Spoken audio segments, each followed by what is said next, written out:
Hello, good afternoon. Welcome to Nigeria Now, where we discuss some of the current happenings in the country. Quite a number of events have happened, so we'll just try as much as possible to discuss a few.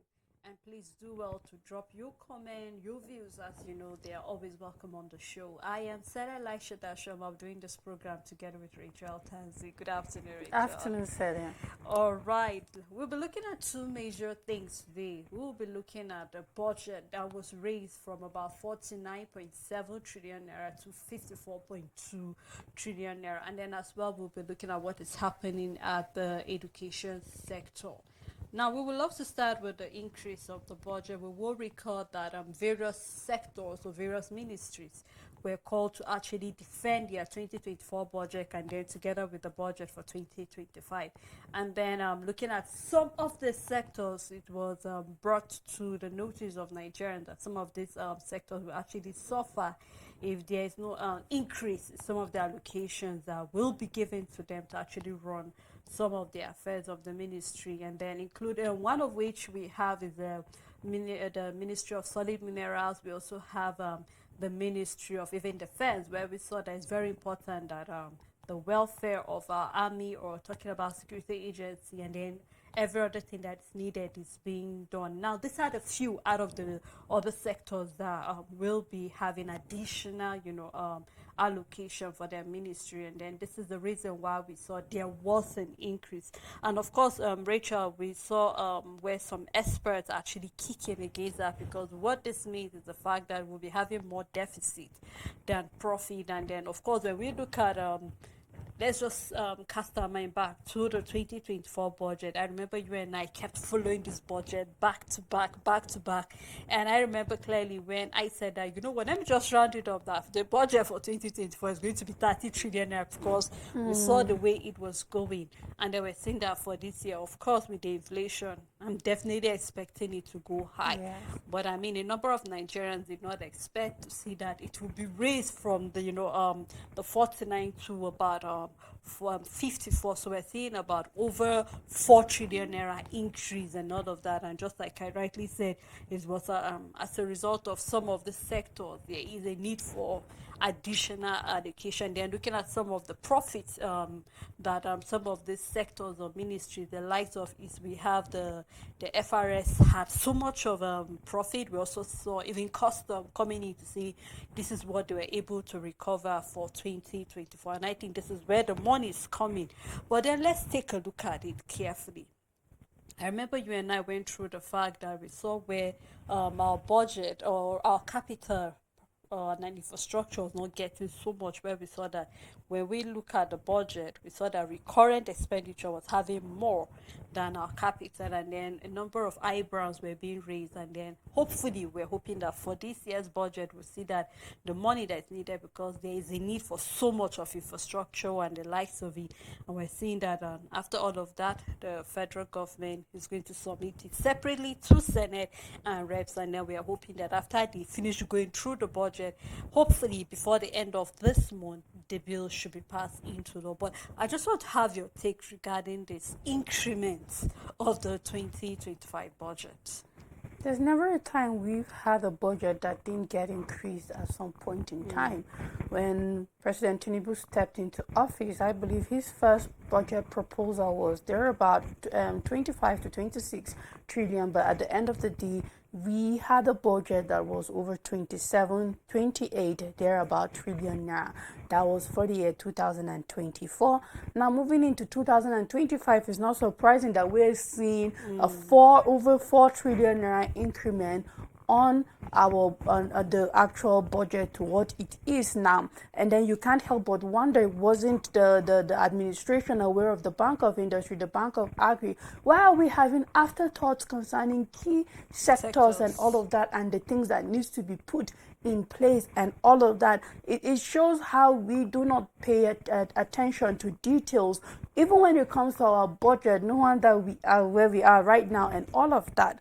But you see, Sally, our debt profile is around 144 trillion naira. Why?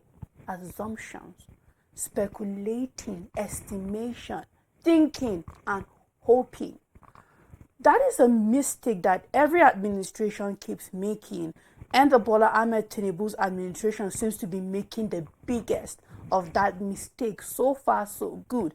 He is not the reason we have 144, but we are seeing a rapid increase in our debt profile because of this assumption. Let's start with 2024, the first budget he had to present as an administrator. And we saw a budget that was on the assumption, the hopes and speculation that we will be able to produce 2 million barrels per day of crude oil. We will be able to generate about 18 trillion now. Our naira will be down, will have value of our currency. It will be at 1,500. That was the exchange value estimate, and that crude oil will be able to be sold at a particular barrel price. And the only thing that was successful was the price of crude oil per barrel. Every other thing, we never got up to 2 million barrels per day. We never made up to 18 trillion income from oil and revenue. We never got to 1,500 in our exchange rate. It's this year, 2020, for that we are seeing some gains and some improvement. And we can now see why we couldn't meet that target. And now our debt profile is where it's okay, fine. The FIRS had a great year, 2023. There is no guarantee whatsoever that they can replicate or come out with the same result as 2024, because some of the things that happened wasn't as a result of a structure or a template that worked. It's as a result of just so many irregularities and some factors that turned out to pay out well, that the FIRS were able to see certain boost in revenue, but not like they had a structure that was different, not like they introduced new policies, not like they had a template that is starting to work for them. It's just how the market season is and how it works. But it was not a definite thing that they have put in place to double up, and perhaps it could just be the enthusiasm of the new director there in office and the workforce and all of, and there is no guarantee whatsoever that the FIRS is going to generate that kind of revenue. Rather, the custom will be able to do that, or every other body that you're seeing, and imagine that, well, if in 2024 they were able to generate this income, they will do the same 2025. There is no such guarantee, because there were years where these bodies did well in terms of generating revenue, and the following year they fell short of meeting that same target. We've seen that over and over. There has never been a continuous consistency, be it in the port authorities, because we are seeing a 15% increase. We saw what happened last year with the increase in the clearance fee at the port, where there was a lot of congestion because people were dumping their vehicles because they can no longer clear them. We know what Lexus 2007 model was when it comes to clearance, and many other vehicles that were seen as affordable becoming very expensive. And there's still no guarantee that with this 15%, what if not the port authority being optimistic that they'll be able to generate certain revenue? But you see, other factors are in play here. It is not just about saying, okay, we are going up 15%. What if now we start having port congestion and all of that, and you're not able to? So we can't continue to base our budget on the speculation and assumption of hopefulness of what could be and would be. Why don't we put our budget based on what we have, what we're already seeing going on? If in the first place you didn't see the Bank of Industry or the Bank of Agriculture as that important, then perhaps you should have left it as it is, because we do not want a problem where money will be funded or will be pumped into a sector, and because there have been no template, no blueprint put in place, this money will be wasted, and tomorrow somebody will be probed somewhere of billions already eaten. We cannot get it back. This person is out there. There's no accountability whatsoever. I am looking forward to a more careful approach to our budget. Do these sectors need a boost and all of that? Yes, but can we stop for once, take a moment, and let our budget not be on the assumption or the hope that we will be able to generate certain revenue that we have not yet generated in the past. When I was looking at the various sectors that were giving additional, it came to my notice that solid mineral actually had the highest. They were giving 1 trillion naira from this additional Yes. 4 point something trillion naira that is added. And already we are aware that their former budget was actually 6 billion before. When it got to the house, they increased it to about 9 billion. Now, just like you rightly stated, I'm trying to add it to what you said, is the fact that we just hope that after pumping this amount of money, we are hoping that the sectors will be able to generate something beneficial to the economy of Nigeria. Because I clearly remember when the minister of the same ministry was talking about the fact that this is one of the ministry that can be, where we can't be cashing out money. But then I'm hoping that after this money is given, I hope to see something relevant coming out from the Ministry of Solid Mineral, because it's really something. If only he knows what he is doing, if he knows his market and play his cards well, this is a ministry that we should see something valuable coming out of it. I mean, the Bank of Agri and Industry, of course, we can clearly state what they're doing, looking at the nano and all of that. These were part of the funds that were giving grants for people to actually start up and loans and all of that. So we hope to see that after this money is being given out, something should come in. We cannot be giving and then nothing is coming back into the, the purse of the government. So all fingers being equal, let's just wait and see what the House will say regarding this, whether they will reduce it or they will increase it. Maybe it will not be a round figure to maybe 55 trillion. We never can tell. But this is what the president has submitted to the House in separate letters. So we hope that they will be very, very deliberate to do the right thing. Now, in the morning, part of the papers we saw in the morning, the fact that the federal government or the Minister of Education have actually introduced, which of course we saw that the minister have come out to debunk that. He said there's nothing of that form. In fact, he clearly stated the fact that it was just a proposal, which he was trying to clarify, because they had a meeting trying to look at more like how the educational system is, and the fact that we are very familiar that we had a 6334, and then this is how it has always been. Of course, back then, if we talk to people elderly than us, or people older, they had even to primary 6, but a number of us stop at primary 5. I don't think there's any school, primary school presently that's up to primary 6, except if we still have others that run maybe on other, maybe American Standard Education, any other education, possibly, maybe. But basically right now it stops at grade 5 or primary 5, depending on which school you're attending. But there is a proposal, because we noticed that, when you're done with primary school, you need to write a common entrance to JSS1. And then from JS1 to JS3, you need to write junior WAEC for you to get to be senior school. And then before, you definitely need to write the WAEC, NECO, JAM for you to get to tertiary institution. Now, I believe that the Ministry of Education possibly saw the fact that, there's always a gap. There's always a breach, because definitely your parents need to have the funds. We know what it means. I don't know how much junior WAEC is right now, but you need to pay particular money, because it's based on different states have their own different examination and all of that. And of course, after writing junior WAEC, there's no certificate being given to you. It's just a way for you to get to the senior school. So, and then it's kind of a way, I think it's stressful for parents as well as teachers. And maybe that's why the Minister of Education thought it was, okay, this is a proposal. It has not yet been, there have not been any wild consultation, there have been no discussion, the executive have not gone through it whatsoever. It's still a proposal, and they are hoping. But before we came on the show, Rachel, you were stating the fact that this is not the first time we're discussing things on education, in as much as it has not yet been passed. So we're not going to overbeat it, whether it will pass or not, but this is just a proposal.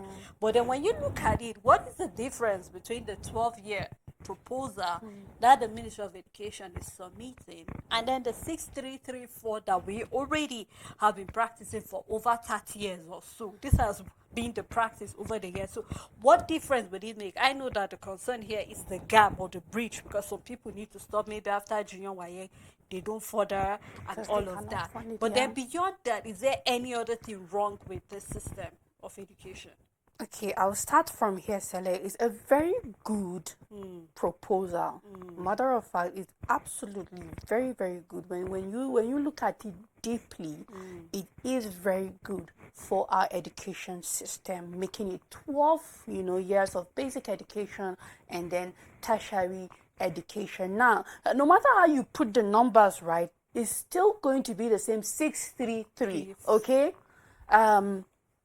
His reason, one of the major reasons for eliminating the whole examination thing is to make school more affordable, and to bridge that gap where somebody cannot move further because of writing a common entrance or because of writing junior WAEC and all of that to move into school, right? But the question is, have that really been a challenge? Do you get it, Sele? The question is, because in as much as this is good and is welcome, because he said it is for us to be able to meet world standard of education. And yes, American standard of education, for example, is they have elementary, they have middle school, they have high school, and then the tertiary, which they call it as college. This is 4, right? And of course, from elementary, you don't write any exams to go to middle school. You don't write any exams from middle school to high school. You only write exams to go to tertiary. I think this is where he's coming from, and is absolutely welcome. And there's just need for that continuity. But the question is, and this is where I am coming from, is this truly the problem? Is this really a policy that is hindering education thriving in Nigeria? And I absolutely don't think it is a problem hindering, because you know what? Let's talk about this examination. They happen once in 3 years, right? That is okay. Let's say the common entrance, for example, is after 6 years of basic of primary education, and then you write it this once, and most students do scale through. I know some don't, but majority. But you see, this examination is after 6 years, right? And is it really a challenge for parents? Is that really the reason a lot of people don't further education? I don't think so. We can move forward to JSS3. Is this really the reason why people cannot, because that one examination, to move to senior secondary? I don't think so. And now we can move forward to the tertiary, which, whether we like it or not, we must write it. I think that's why it's broken into 12 stages. All these years, you do not write any exams to move to the next level, but for tertiary, it's expected. So, of course, he is not eliminating that. Now, why am I saying so? A lot of students are dropping out of schools because of the termly school fees that need to be paid. It's not because of the examination fee for junior WAEC. It's not because of the examination fee for common entrance. You understand? It's not because of all of this examination fee. A matter of fact, once a parent is able to scale through this basic education, then you see tertiary becomes easy because it's 1 year. Now, the world standard for the countries that we're trying to follow, I use America because this is their standard and obviously what he is trying to adopt directly as it is. Elementary, middle school, and high school is free. Sele, it's free. Funded by the government. It's funded by the government. Except if your parents are very wealthy, they want to take you to Ivy League schools and pay for private. But no, it's free. So the question is the examinations to junior WAEC or to senior or to JSS1, is that really the hindrance to people moving forward? It's not. And we can even talk about the many other things that are a challenge to so what if you eliminate this examination? Our curriculum is still a problem. These are the things that need revamping, for example. And we have the things concerning infrastructures and then facilities. Our schools are and this is only possible and will be successful if government schools become the sole giver of education in Nigeria. It's only possible. Exactly. Well. Because by the time you finish from a government LEA, you move to a government secondary school. But parents will want their wards to go to private because that's where the quality of education is. But you see, you can't go to a private secondary school without writing this exam because they generate funds from the forms and the examination itself and all of that. So is the government willing to really tackle because if you tackle the problem of education as it is. This is just an easy passage. It's not even a policy that needs to be deliberated. It becomes easy and you just move. It's like you just transition from one way of doing another thing because other things have been put in place. If everybody was going to primary schools, government primary schools and secondary school, there will be no need for any exam. You just finish, your grades are good enough for you to move into your junior secondary school. You go. Then when you get to your JSS3, your teachers will evaluate you. Are you doing well in your integrated science, in your introductory technology, in all the science? And they'll be able to say, okay, now moving on to senior secondary school, no need for an exam, you will be good for sciences, you will be good for arts. And because this classification needs to happen in the senior secondary school, and then we move. If only the government is the sole provider of tertiary, of elementary up to, secondary education, because now they've made infrastructure available, they've made facility available, our curriculum has become top notch, we have reached, and then importantly, Sele, education becomes free. And in these 12 years, I was about to ask, yes, the government is willing to pay for it. Because that's the only way it becomes successful. Because I know that, yes, there are people that cannot afford these exams. But when you look at it, I think this is 10% of people that are dropping out of school because they could not write junior WAEC. Majority is the school fees. Primary school is becoming more, even government schools are becoming more expensive. Secondary school owned by government are becoming very expensive. The demand is more because the school is not getting the required funding from government. Therefore, they need to demand certain things from the parents, and the parents have to pay. Is it relatively cheaper than private schools? Yes, but it's still not affordable for the poor class of this country. And so let's tackle education, the real problem as it is. Is this policy great and good? Yes, but only is good and can work if every other thing that is expected for education to try is put in place. Because looking at this, it just looks more like scratching the top and not really getting to the root problem of what is really happening in education, which you actually took time to highlight some of the things. Questions such as, is the government willing to pay for this education? Because of course, if we're saying that very few parents actually have a challenge with paying, whether it's for the common entrance or the junior YA, that is to say that school fees every term shouldn't be a challenge to parents. Why? Because the government is willing to pay. All right, if you are not paying school fees for these students or for people to be able to have free education, which you're trying to copy other world standards where the government have taken responsibility to pay, how about providing all the infrastructure that are needed? For example, right now, you say primary 5 student coming to ask you that we have food and nutrition or home economics practical, and then it's bent on your parents either provide the rice, the oil, and everything. Is the government willing to provide all of this thing? Or we know of a lot of people who actually say, okay, I'm no longer taking food and nutrition. Why? Because it's quite expensive. Is the school willing to? So these are some of the questions we need to ask. And no wonder we're saying that this is just like scratching the surface. We just hope that all of the things we're saying will be part of the things that we put before the table when you have the parents, the teachers, and the executive going through all of these things. We need to actually weigh the cons and the pros of this thing. Does it really matter? In as much as, yes, you're trying to help. Imagine if you no longer pay for common entrance, junior YA, at least your parents will be able to save some funds, actually be able to, help you, and then maybe go to a very good university, depending on how much it is. So right now, let's just keep our fingers crossed. Of course, just like we said, the minister have said, they never said anything about scribing or scraping away JSS and SS.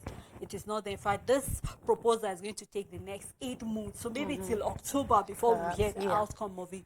But we hope that during this period of time, whatever discussion and consultation they will have, they should consider all of these points and even more that will come subsequently regarding this proposal, whether it's going to be passed into law or not. But we'll just hope and trust that it will be in the best interest of parents as well as the government and Nigeria as a whole. So thank you so much, Rachel, for You're welcome, Sally. As well, thank you to our viewers and every other person who made this program a success. We look forward again to doing this together with you next week. So do have a lovely weekend ahead.